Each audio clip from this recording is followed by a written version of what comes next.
Pūstuvai, dulkių pūstuvai, pjuvenų pūstuvai, vadinkit kaip norit, bet įrankis dailydės rankose kiekvieną dieną praktiškai. Metabo, tai jo korpusas bent jau kaip ir visų kitų gamintojų, puikiai veikia, jokių neturi nusiskundimų, dirba kiekvieną mielą dieną, žiemą, vasarą, per lietų, per sniegą.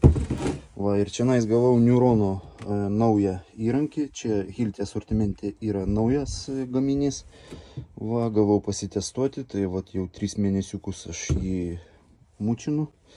Ir koksai yra skirtumas tarp mano seno ir tarp naujo. Tai galios atžvilgių jie yra praktiškai vienodi. Kokybės, sakyčiau, plastikas ir panašiai. Toks įrankis. Ir kritęs, ir kas tik su juo nesidarė, jokių problemų, su šitų lygiai taip pat. Bet kaip ir visi Hilti įrankiai, korpuso konstrukcija yra tiesiog high-endas. Va, iš praktikos galiu pasakyti. Dabar koksai yra pagrindinis privalumas. Šiaip tas pats įrankis, bet koks yra pagrindinis privalumas, kuo man patiko Hilti. Tai man patiko savo gabaritais. Esmė tame, kad yra pas meistrą 2 variantai. Arba turėti vieną didelį pūstuvą ir vieną mažą. Tai pas mane irgi yra didelis, bet kadangi autobusas neguminis, tai jisai yra numestas sandėlį, žodžiu, jisai yra mažiau naudojamas negu šitas mažas. Ir todėl praktiškai tokia ta istorija, kad tas didelis jisai tiesiog būna pakabintas ant kablio.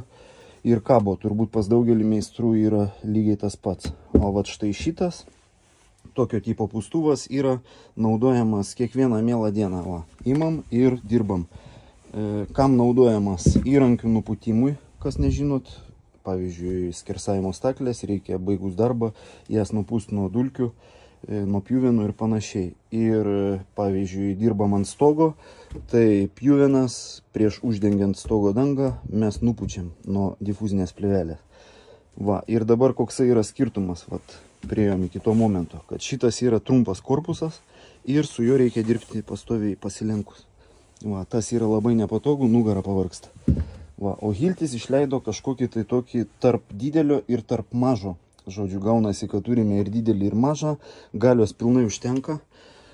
Turime didelį ir mažą viename. Tai reiškia, kad užtenka vieno įrankio ir jisai puikiai pasiteisina. Esmė tame, kad kada, pavyzdžiui, nuputinėjom difuzinę plėvelę, tai vat, dirbam atsistoję. Va, viskas puikiai, nereikia nugaros kankinti ir dirbam atsistoję.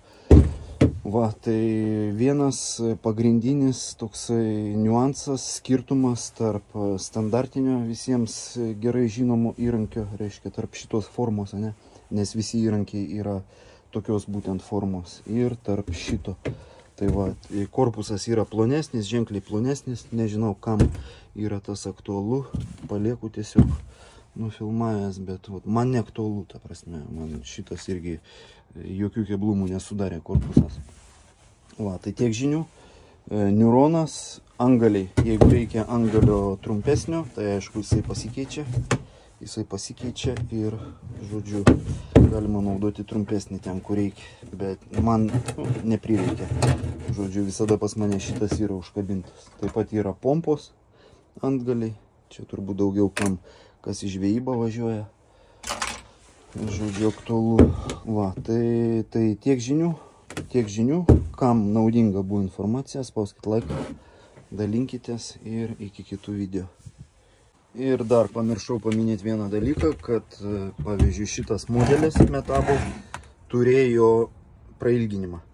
Va, jisai turėjo prailginimą, bet fiksatorius nulūžo ir, žodžiu, taip viskas ir liko. Fiksatorius nulūžo, paskui jisai iš vis tas prailginimas pasimetė.